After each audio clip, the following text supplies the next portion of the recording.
contra el hambre que están aquí, ¿no? Y me ha pasado una cosa, que ayer, viajando vía Estambul para llegar hasta Beirut, con Alicia García, que ya estuvimos juntos en Mali, nos encontramos con dos cooperantes que hoy, a esta hora, tienen que haber entrado ya en Siria otra vez.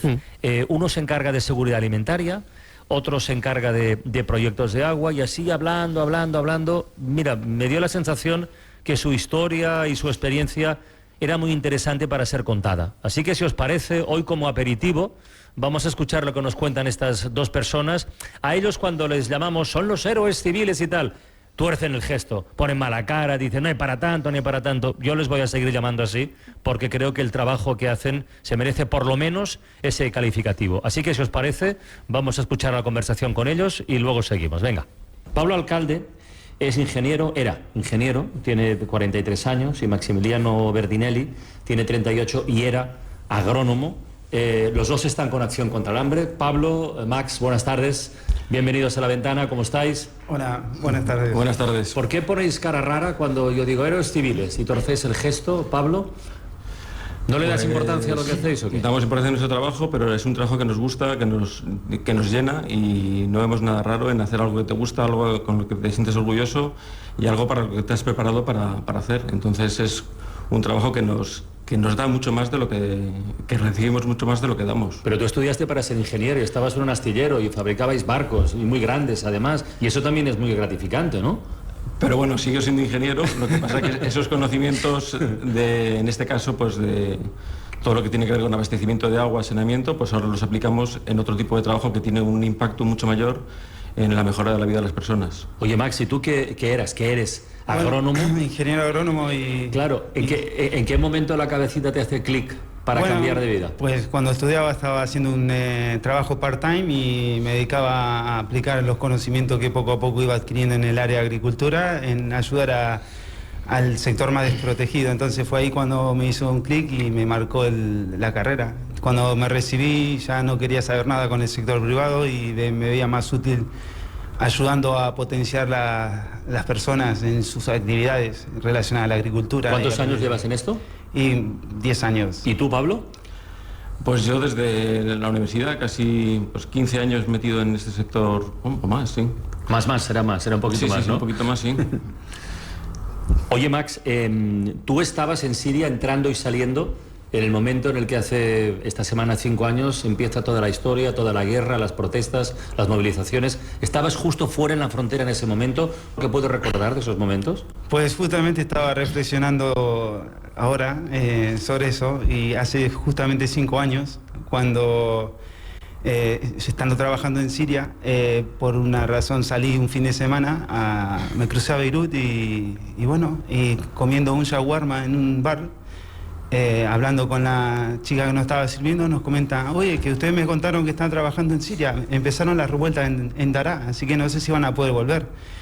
Y fue ahí cuando me hizo un clic muy grande, donde realmente estábamos adentro de Siria, la información no fluía tanto como desde afuera. Entonces fue un cambio muy grande para toda la misión, porque a partir de ahí, aparte de informar de que el proceso de lo que se llamó la primavera árabe se estaba dando dentro de Siria, pues tuvimos que cambiar toda la estrategia de intervención. Fue algo bastante importante. ¿Qué hace un grupo como Acción contra el Hambre cuando se declara una situación tan de emergencia y tan peligrosa como, en fin, igual no se sabía entonces que esto iba a acabar en guerra, ¿no? Pero ¿cuál es la primera reacción? ¿Replegarse? ¿Cambiar la manera de trabajar? Bueno, nosotros, viendo lo que acontecía en el contexto en los otros países, sí, con la primavera árabe, pues manejábamos escenarios. Y era uno de esos escenarios. Pero una cosa es cuando vos manejas escenario y te preparás con un plan de contingencia, pero otra vez cuando tenés que aplicarlo porque se está dando el escenario. Así que pues fue un cambio en cuanto, en primer lugar, todo lo que es seguridad para las personas que trabajan para la organización, y luego pues empezar a pensar también en los proyectos que teníamos en marcha, qué tipo de implicación tenía las manifestaciones que comenzaban a darse y qué riesgo suponía para los beneficiarios, etcétera. Entonces, una pregunta, Max. En ese momento, cuando empieza toda esta historia, vosotros que trabajabais sobre el terreno, que conocíais gente, actores de aquí del país de Siria, ¿ya intuíais que iba a haber un gran movimiento de personas, de desplazados, o les forzaban a desplazarse? ¿Ya se olfateaba algo de esto? No, fue muy poco. Al principio, los primeros 6 meses fue muy suave. Eran protestas y empezó a tomar cada vez connotaciones más violentas. O sea, primero eran detenciones, luego desapariciones. Y después ya sí... ¿Cuántas desapariciones en 6 meses? ¿Lo recuerdas? Y bueno, yo creo, sí me acuerdo porque las venía contando cuando salí, a los 5 meses posterior del inicio de la crisis, 6.000 personas desaparecidas. Ya estábamos hablando de desaparecidos, no había de víctimas, o si había, no eran tan contadas como víctimas, ¿no? Y parece una cifra ridícula hoy, ¿verdad? Parece una cifra tan pequeña con todo lo que ha pasado. Pues sí, para nosotros ese número ya era una barbaridad. En el contexto donde estábamos viviendo, que era calmo, donde no se pensaba que el país iba a dar vuelta de esta manera. Pablo, ¿cuántas veces has estado en Siria, entrando y saliendo? Bueno, yo llevo la misión de Siria desde Madrid y esta es la segunda vez que entro en Siria. Tenemos los equipos en terreno, tenemos permanentemente equipos en terreno, tenemos coordinador logista, seguridad alimentaria, equipos de UAS. ¿Locales o expatriados? Expatriados y locales los dos, que están permanentemente en la misión y nosotros hacemos el apoyo desde Madrid. ¿Y los proyectos de agua, por ejemplo, por centrarnos en tu negociado de ingeniero, en qué consisten y dónde están exactamente? Bueno, ahora porque aquí en Líbano también tenéis, ¿no? Nosotros estamos respondiendo a la emergencia en el Valle del Beca.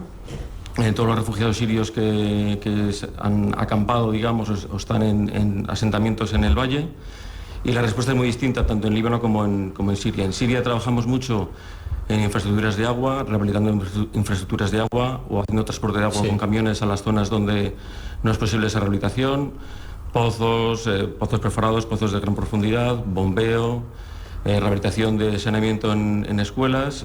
Trabajamos en Dera, en Homs, en Tartus, en Hasake, Alepo, en la periferia de Damasco. Digamos que en muchos lugares diferentes, con un contexto muy diferente, y la respuesta se tiene que adaptar en función de las capacidades y en función de la necesidad del número de personas que tengamos. ¿Habéis visto la guerra? ¿Habéis escuchado las bombas? ¿Habéis estado cerca de o relativamente cerca de algún escenario de batalla? Nuestros equipos lo han sufrido, sí. Han sufrido ese estrés. A nivel de seguridad somos muy estrictos con el control de la seguridad, pero efectivamente pues hay cosas que someten a un estrés muy grande el tener tan cerca sentir tan cerca ese conflicto. Pero a su vez también pues el compromiso, esa empatía con las personas que están tan de cerca sufriendo el conflicto, pues te hace tener más fuerza, tener más compromiso para hacer las cosas bien.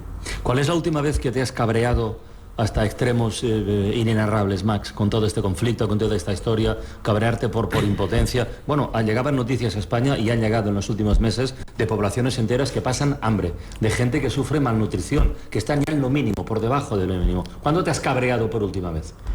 Mira, es una pregunta que bueno, para responderla te diría, siempre que leo un artículo, porque hago el seguimiento también de Medio Oriente, y cuando tú hablas de quiénes son los héroes son las personas que tratan de salir por su cuenta del problema que están viviendo, y la frustración viene cuando hay cosas externas a ellos que no le permiten salir adelante. Y cuando leo información sobre el contexto, cómo evoluciona un atentado acá, desplazamiento por allá, frustra mucho, porque nosotros con nuestros programas estamos tratando de disminuir el impacto de esos factores negativos que afectan a las personas, y todo es volver a empezar a veces, y bueno, es frustrante todo el tiempo. O sea, me satisface saber, por ejemplo, esto de la tregua de 2 semanas, donde da una luz de aliento para ver, ojalá que continúe todo, y bueno, y seguir trabajando para, bueno, seguir potenciando nuestras actividades que tengan un impacto positivo en las personas. ¿Pablo, que es más veterano o lleva unos cuantos años más en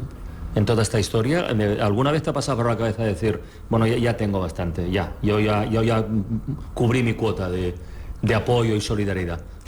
Hombre, es una evolución. O sea, yo antes, cuando empecé, pues todas las emergencias era pasión por el trabajo. Una vez que vas creciendo, tienes familia, pues vas evolucionando y vas, pues ahora trabajo desde ¿Tienes Madrid. hijos, Pablo? Tengo 4 hijos. 4. Y cuando decimos héroes es mi mujer, que se ha quedado en casa con los 4 hijos y con la preocupación de que esté aquí. Y efectivamente también el tema de los hijos... ¿Tú tienes niños, Max? No. De momento no. De momento no. Todo se andará en la vida, ¿no? Todo llega. Todo se andará. Que cuando dices ingeniero, más que ingeniero soy padre, y eso también te permite darle un sentido mucho más amplio al que decía antes de nuestro trabajo. Cuando tú ves ahora mismo los refugiados, No, te estás emocionando, no pasa nada. Eso es que estamos vivos, Pablo, no pasa nada. Y piensas en tus niños, naturalmente. Yo pienso en los míos también. Está bien, Pablo. Dile, dale un capotazo, ayúdale un poquito. Quiero decir que a nivel de empatía, tú ves tus niños, tú ves un padre que no puede satisfacer las necesidades de su hijo, pues te hace darle más sentido al trabajo que haces. Esas imágenes de, pues ahora cuando vayáis al Beca y veáis los niños que pueden ser los tuyos, en qué condiciones viven, esa frustración de los padres que no tienen trabajo, que no les pueden dar agua, que no les pueden dar lo mínimo, pues es una de las cosas que, más que ingeniero, es el padre el que te hace pues trabajar por algo que ves que tiene sentido. Siria, Max, es lo más, en estos 10 años que llevas, es lo más complicado, lo más duro. ¿Por dónde has estado tú? ¿En qué países has estado de cooperante? Estuve en Sur Sudán, donde también hay una situación de conflicto intratable de largo plazo y con muchos matices internos y externos, pero el de Siria yo creo que supera, no sé, ampliamente lo que he visto. ¿Siempre en África o en algún otro continente? No, he estado también en Guatemala, en Colombia, en Angola. En Angola también estuve trabajando después. También lo de Angola no fue un conflicto que lo viví, o sea, sino que fui después del conflicto. Pero de toda mi experiencia, sí, para mí Siria me ha pegado mucho. ¿Y tú, Pablo, te caben las páginas del pasaporte de los sellos? ¿Todavía te caben o has tenido que cambiar ya? Bueno, la verdad es que es un poco desastre y siempre me pasa algo con el pasaporte y lo tengo que renovar antes de tiempo. Pero bueno, es interesante, pues igual que Max, seguimos un área geográfica, Middle East, que es muy intensa, muy dinámica, con cambios, con retos, pues todos los días la situación cambia, la respuesta tiene que adaptarse y es un contexto muy interesante. ¿Recuerdas tu primera misión como cooperante? ¿Dónde fue? ¿O como voluntario incluso, antes de ser profesional de la cooperación? Fue en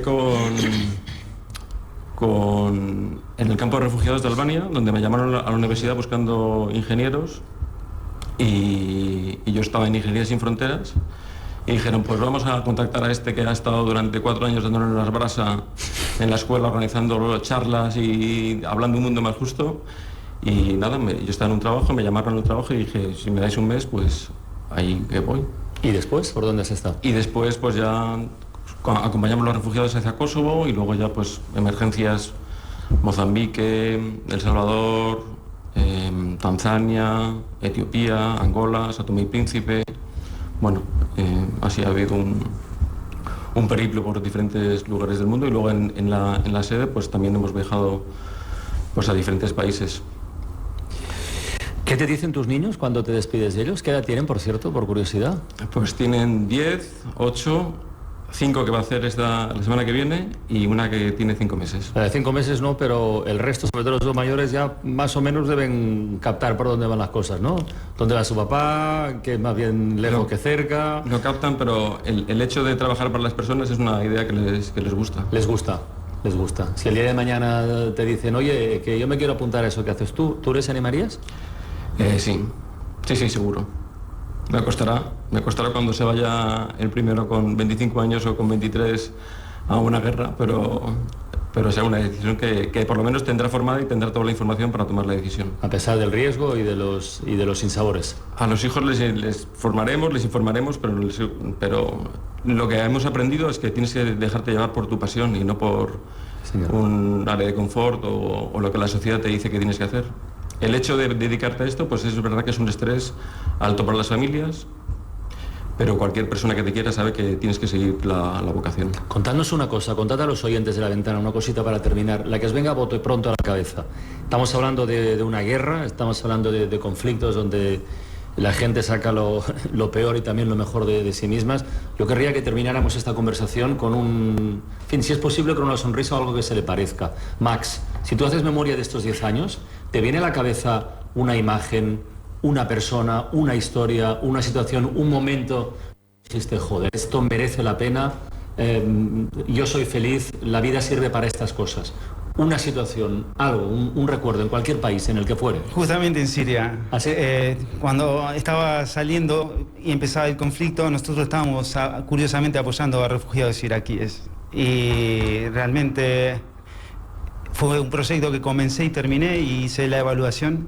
Y leer el informe, las estadísticas que me informaban de que un 30% de los estudiantes estaban haciendo autoempleo con sus experiencias ganadas a través del proyecto, pues me ha gratificado y me ha hecho creer mucho en lo que hacemos. O sea, que realmente tenemos impacto. Llegas a recordar nombres de la gente con la que tratas, con la que hablas a diario durante un tiempo, ¿verdad? Es muy difícil recordar el nombre, sí, pero sí sus caras. Las tengo grabadas patente en mi cabeza y en mi corazón también, realmente. ¿Y tú, Pablo? Pues yo tenía más tiempo para pensarlo. Está dándole vueltas, pero bueno, hay muchas, pero bueno, cuando dices nombres sí que recuerdo una persona. Estábamos trabajando justo después de la guerra de Angola en la zona UNITA. Sí. Donde ayer veníamos hablando en el avión de lo impresionante que fue conocer gente que nunca había estado en una ciudad, que alucinaban cuando veían fotos de ciudades porque nunca... Y gente con la que trabajamos que era súper inteligente, súper espabilados, que nos permitió resolver una emergencia muy grave de disentería. Y me acuerdo de Leonardo, que era un chaval que el año que estuvo con nosotros trabajando se hizo el doctorado de ingeniería. Y esa pena de todo ese potencial que tenemos en los países donde estamos trabajando, donde vemos gente con unas capacidades enormes, que no tengan acceso a un futuro simplemente por nacer donde han nacido. Y eso de las cosas que te das cuenta, ¿no? Qué injusto, o cómo podemos nosotros hacer el mundo más justo, porque el contexto en el que naces ya te define toda la vida. Y estas personas que hubieran nacido en España o en cualquier país, donde hubieran tenido una oportunidad para crecer, para elegir el futuro, yo espero que mis hijos puedan elegir un futuro, pero la gran mayoría de las personas en este mundo no tienen esa opción.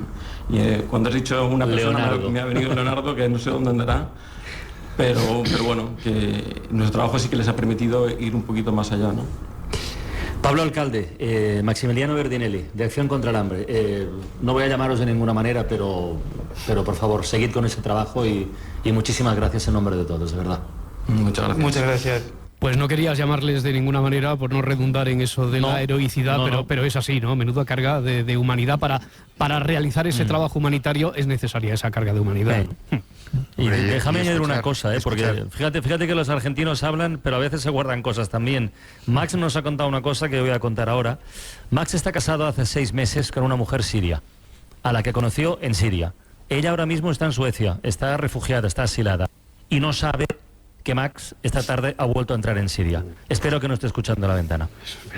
Bueno, y decías que a esta hora debían ese condicional, ¿es porque no las tenían todas consigo? No sabemos, Carlas. No, supongo que han podido entrar porque ellos tienen permisos, tienen visados, entran, salen, pero bueno, en fin, la situación en ese país es la que es. Ellos iban directamente a Damasco y a partir de ahí a sus misiones, y es muy complicado comunicar con ellos. Yo hubiera querido tenerles en directo a esta hora, ¿no?, para hablar eso mismo que hemos estado comentando, pero no ha podido ser. Lo hemos grabado antes de que salieran hacia la frontera y ahí está el testimonio de lo que han dejado, de sus vidas y de su experiencia. Francino, y hay que recordar también, tú estás centrando la mirada sobre los acogidos, pero hay que hablar también de los acogedores. Un país con 3,5 millones de habitantes que tiene 1.200.000 refugiados, que es como si España acogiera de repente a 15 millones de refugiados. Es el que más tiene proporcionalmente, ¿no? Es el que más tiene proporcionalmente, y después es un país que en los últimos 40 años ha tenido 4 guerras. Bueno, es que, quiero decir, no solamente es, digamos, la imagen, ¿no?, de la gente que busca refugio, sino la imagen de este país generoso en el acogimiento, mientras otros estamos aquí racaneando a ver con cuántos nos quedamos. Bueno, lo que no es fácil la convivencia tampoco, no es sencilla. Por supuesto, y de hecho, ¿cómo va a serlo? Y de hecho en el Valle de la Beca, bueno, pues se producen situaciones, digamos, incluso de un cierto abuso, porque es que esta mañana lo comentaba, ¿no? Los refugiados, que no les llaman así, pero vamos, los que han venido a buscar cobijo aquí, tienen que pagar dinero por plantar su amago de tienda en mitad de un trozo de tierra. Tienen que pagar por electricidad, $28 al día, $70 al día, depende del campo en el que estén, ¿no? Más 40 por electricidad. Y ese dinero, en Líbano, y para una gente que vino con algo de recursos, pero que los está agotando, porque llevan 3, 4 y 5 años aquí, pues es un dineral. Y la convivencia no es sencilla. Y los libaneses, algunos de los cuales están haciendo negocio, porque están haciendo negocio con todo esto, empiezan a estar un poquito hartos ya. Porque esto es muy complicado. Carlos, tú estás haciendo una fotografía